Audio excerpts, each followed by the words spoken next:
Dios les bendiga, mis amados hermanos. De nuevo, como cada domingo, compartiendo la palabra de Dios, deseando que el Señor nos bendiga al compartirla, pero también al recibirla. Y pues para eso necesitamos orar. ¿Qué les parece si oramos pidiéndole dirección al Espíritu Santo para que cumpla su propósito en este día?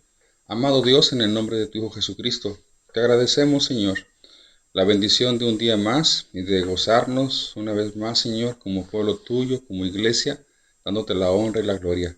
En este momento pedimos tu dirección, que nos hables, Señor, a nuestro entendimiento y corazón, y que cada uno de nosotros tomemos una decisión, la que venga de ti, y estemos de acuerdo, Señor.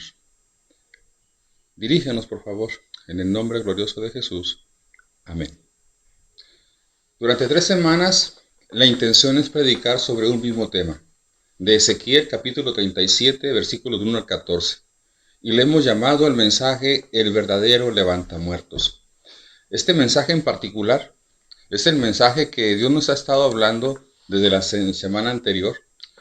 Ezequiel, si recordamos un poco, nos hizo ver la visión que Dios le dio y en esa visión él contempló varias situaciones que ahora nosotros en nuestro propio contexto personal, matrimonial, familiar y como iglesia necesitamos detenernos para mirar lo que contempló Ezequiel. Si recordamos un momento, mencionábamos que este joven profeta, en este capítulo en particular, miró la devastación y miró la derrota. Y ante todo lo anterior, hoy necesitamos responsabilizarnos como lo hizo Ezequiel. Basados en los versículos del 4 al 9. Mientras Ezequiel miraba ese valle de huesos secos, Dios le habló al profeta y le dijo, ¿qué hacer? A Ezequiel se le mostró que tenía una responsabilidad personal con ese valle de huesos secos y muertos. Y quiero que anotemos en su agenda de nuestra vida, en la agenda nuestra, como cristianos, esto. Porque la misma responsabilidad que descansaba sobre los hombros de Ezequiel, descansa en nuestros hombros en el día de hoy. Ezequiel se hizo responsable de esto que le ordenó el Señor. Se hizo responsable. ¿De qué? Bueno, se le ordenó predicar. Dice versículo 4 y 9, dice la palabra de Dios. Me dijo entonces, profetiza sobre estos huesos y diles, huesos secos, oíd palabra de Jehová. Y me dijo, profetiza al Espíritu, profetiza, hijo de hombre, y di al Espíritu, así ha dicho Jehová el Señor. Espíritu, ven de los 4 vientos y sopla sobre estos muertos y vivirán. Interesante la relación aquí de Dios, cómo le habla a su siervo. A Ezequiel se le ordenó predicar en un valle lleno de esqueletos. Nada podría ser más tonto o ridículo que predicarle a un montón de huesos, ¿no les parece? Quiero que noten esto en particular. Cuando Dios en el versículo 3 hizo la pregunta, Hijo de hombre, ¿vivirán estos huesos? La respuesta de Ezequiel, noten por favor, fue, oh Señor, tú lo sabes. Casi se puede escuchar la duda y el titubear por parte del profeta al considerar la total inutilidad de su asignación. No cabe duda que Ezequiel estaba abrumado por la escena de muerte, por la escena de devastación y de derrota que representaban esos huesos secos.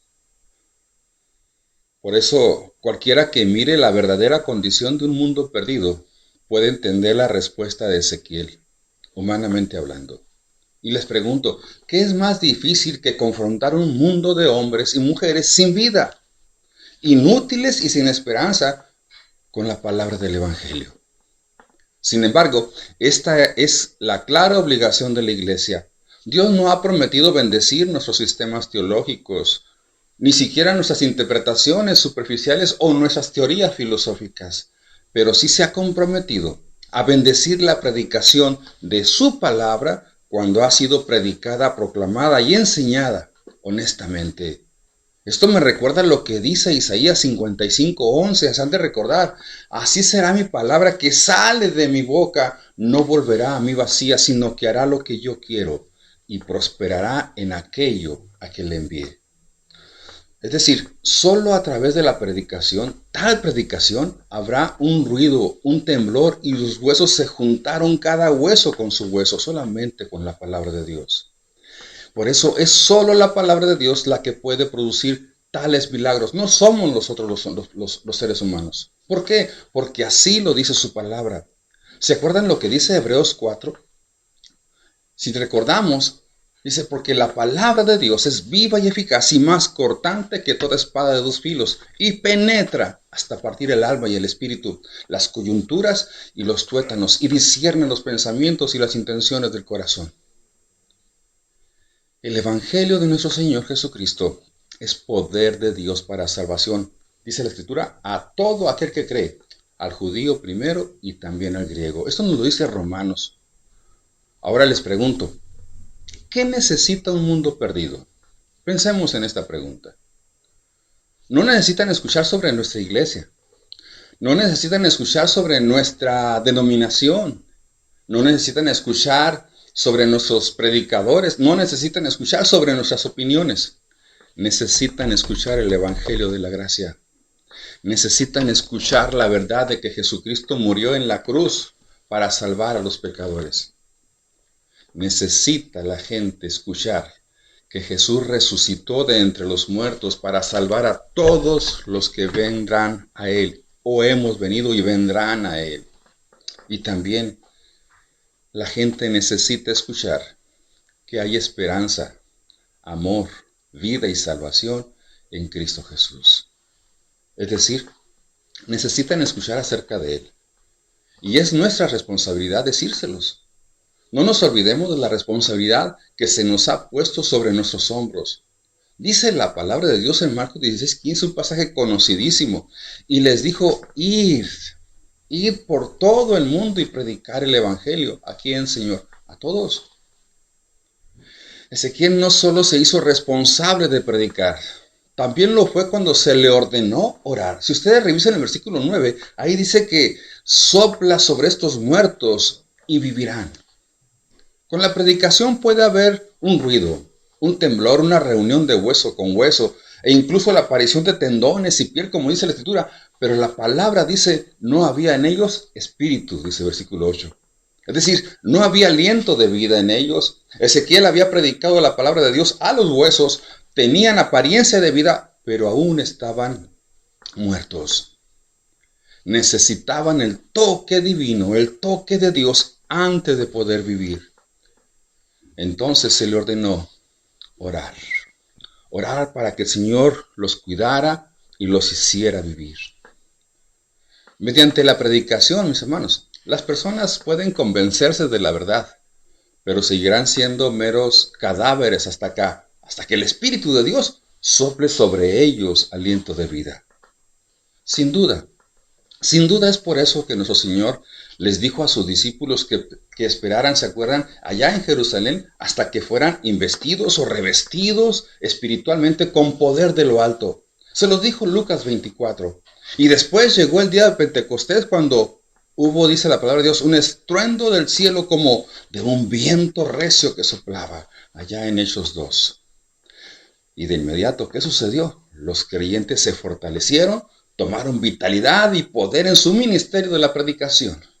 Y mientras proclamaban el Evangelio de Jesús, hombres y mujeres que estaban muertos en sus pecados, cobraron vida. ¡Qué preciosa escena! Proclamar el Evangelio de Jesús sigue siendo el método de Dios para llevar a cabo el propósito de su gracia salvadora. Y miren, esa es nuestra obligación. No solo que prediquemos con urgencia divina, sino que oremos con fervor divino. No debemos estar satisfechos con nuestra vida de comodidad o vida de desinterés cristiana. El derramamiento del Espíritu de Dios sobre las personas que están muertas en sus delitos y sus pecados es nuestra oración a cada instante. Miren, el día jueves, mi familia y yo fuimos a mirar un juego de béisbol. Ahí por la noche, ahí jugaban los Águilas de Mexicali contra los Mayos de mi ciudad natal, Navojoa. Ciertamente que es un espacio para la recreación y diversión para la familia. Sin embargo, lo que proyectaban por unos instantes en la pantalla grande del estadio no era nada divertido. Tal vez se pregunten, ¿por qué lo digo? Y la respuesta es porque años antes se nos enseñaban a mirar ahí mismo el juego del béisbol, que los miráramos divertidamente. Pero hoy solo se nos estaba enseñando a través de la pantalla a tomar cerveza, a besarse con quienes tenías a tu lado. Esposo es normal, novios es normal, pero hombre con hombre. Luego hubo un momento en que enfocaron a una bonita pareja, una señorita y un joven, pero no se besaron. El muchacho cortésmente nos puso un letrero enfrente que respetuosamente decía, somos primos. Después, detrás de mí, alguien gritó, que no te importe, tú dáselo, y saliendo de aquí se van a un motel. Este jueves por la noche sí me divertí, disfruté el juego, pero también sentí dolor. Sentí compasión por jóvenes y adultos que manifestaban estar muertos espiritualmente. Lo que miré este jueves en la noche no solo fue un partido de béisbol, que estratégicamente hablando estuvo maravilloso, pero también miré un mundo de hombres y mujeres sin vida, inútiles y sin esperanza. Y tal vez nunca cambiarán a menos que el Espíritu Santo sople sobre ellos, tanto a los creyentes como a los no creyentes, para que prediquemos a Cristo y que el Espíritu Santo sople aliento de vida sobre la gente inconversa. Oremos por el Evangelio. Oremos por los predicadores. Oremos por los maestros de la Biblia. Oremos por las iglesias. Oremos por los misioneros. Y oremos por nosotros para que obedezcamos, miren, con alegría y disposición para compartir a Cristo a quienes no lo tienen.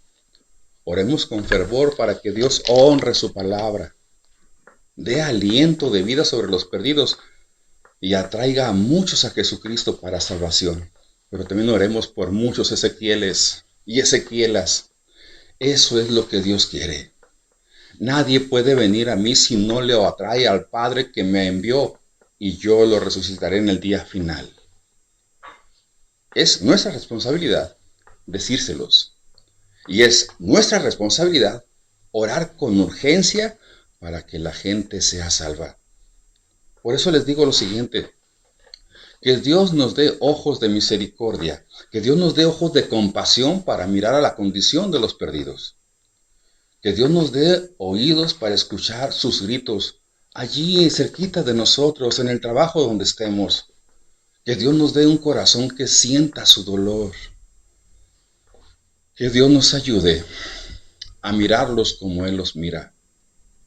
Que Dios nos haga sentir sobre nuestros hombros el tipo de carga que Él sintió, la cual llevó a entregar su vida por todos y cada uno de nosotros allá en la cruz del Calvario. Esto que aparece enseguida me es interesante. No es la intensidad de nuestras oraciones, hermanos, ni la repetición de palabras en ellas. No es la voz ni lo ordenada que sean nuestras oraciones lo que a Dios le importe. Es la pasión, es el fervor del Espíritu lo que realmente hace que la gente sin Dios venga a Él. Termino con esto. Dios le dijo a Ezequiel que les predique a los huesos. Les repito, profetizar a los huesos parece un evento extraño, pero es un fenómeno constante en el ministerio cristiano y todo creyente lo sabe y lo entiende bien. Si lo obedece, qué bueno, si no, hay problemas. Los predicadores cristianos profetizamos o proclamamos el Evangelio regularmente a personas sin ánimo ni aliento de vida, y lo hacemos porque miramos su gran necesidad de vivir y de vivir a la manera de Dios, de que le den sentido y significado a sus vidas. Hay muchas personas que no tienen ni idea tantita de la realidad de Dios. Desconocen su juicio, ignoran la naturaleza de la revelación divina. No se dan cuenta de la perversidad del pecado en sus vidas, ni comprenden que eso es contra el Creador y la provisión de redención en Cristo. Sin embargo, cuando el cristiano y la iglesia obedecen como Ezequiel, se responsabilizan como Ezequiel en predicar el Evangelio de Jesús, llevan a muchos incrédulos que son completa y peligrosamente ignorantes de la gracia de Dios.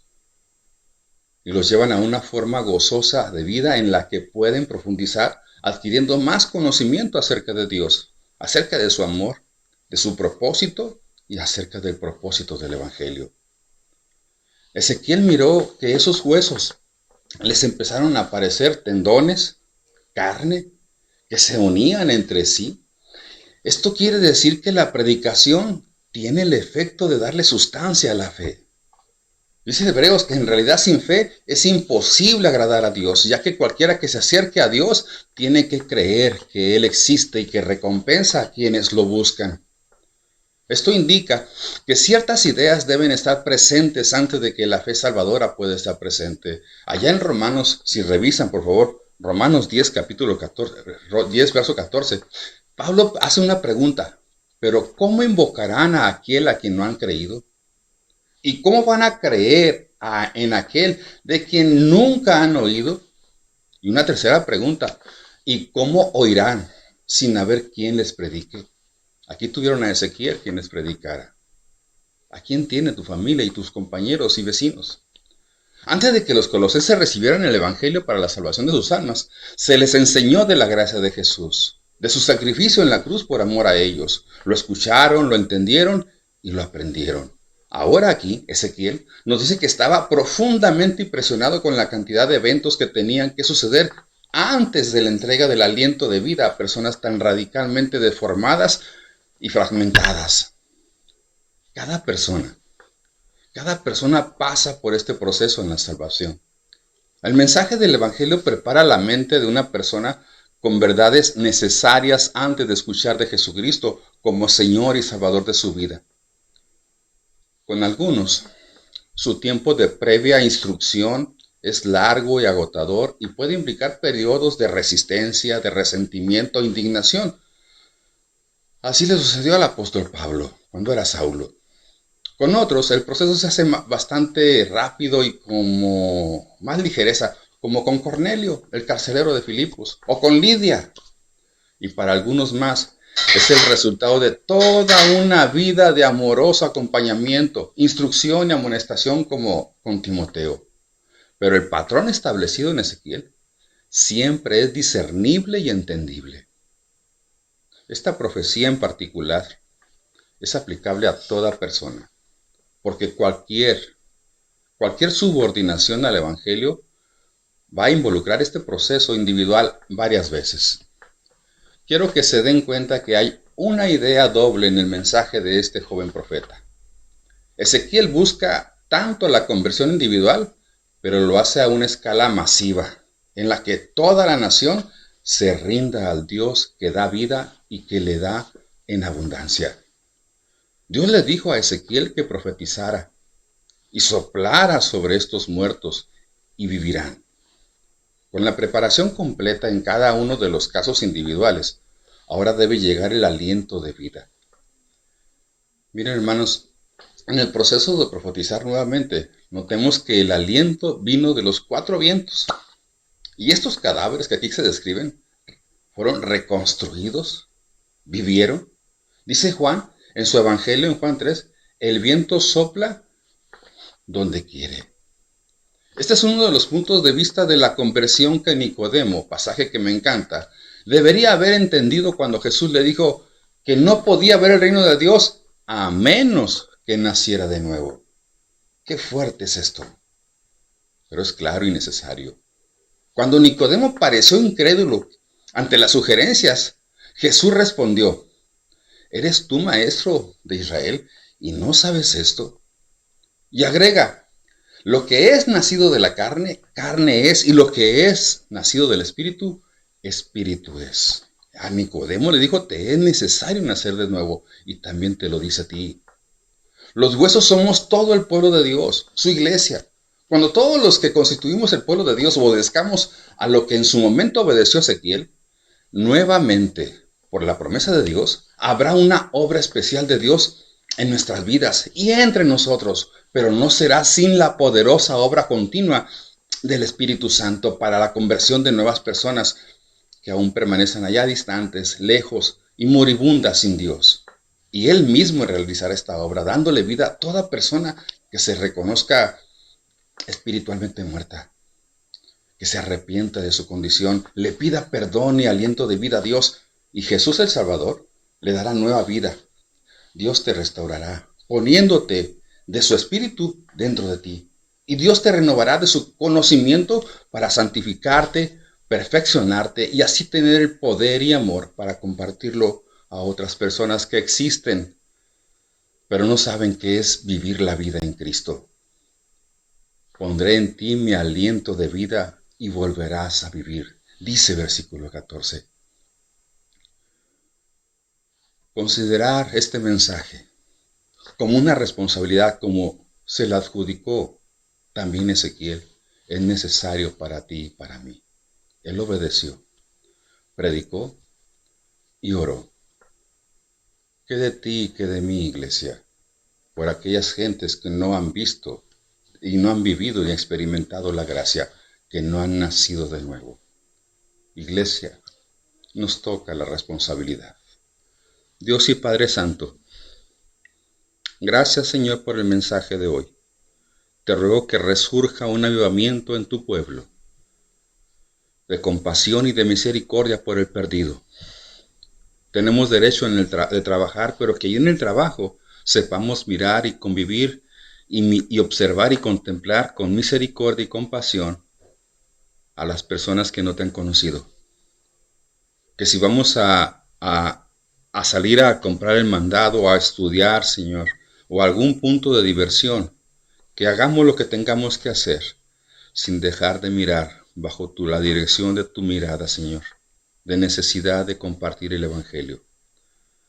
Despiértanos, Señor. Y si hay alguien en este momento que ha olvidado de ser responsable, Señor, para predicar el Evangelio y orar por sus más conocidos, sus más cercanos o aún gente que no conoce y ha guardado silencio delante de ti, delante de ellos. Y si hay arrepentimiento, que se pida perdón, Señor. Y que lo uses, Señor, grandemente para proclamar el Evangelio y que redoblemos las rodillas y nuestros corazones delante de tu presencia para empezar a orar por los huesos secos, empezando por el nuestro, Señor. Y si hay alguien, Señor, que aún no ha conocido de tu gracia, que no sabe absolutamente nada de tu Hijo Jesucristo y de lo que hizo Él en la cruz, que en este mensaje haya comprendido que hay alguien que le ama para vida eterna. Su nombre es Jesucristo.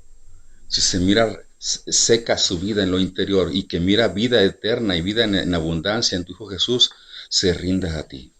Te pida perdón, se arrepienta, Señor, y reconozca a Jesús como su Señor y su Salvador.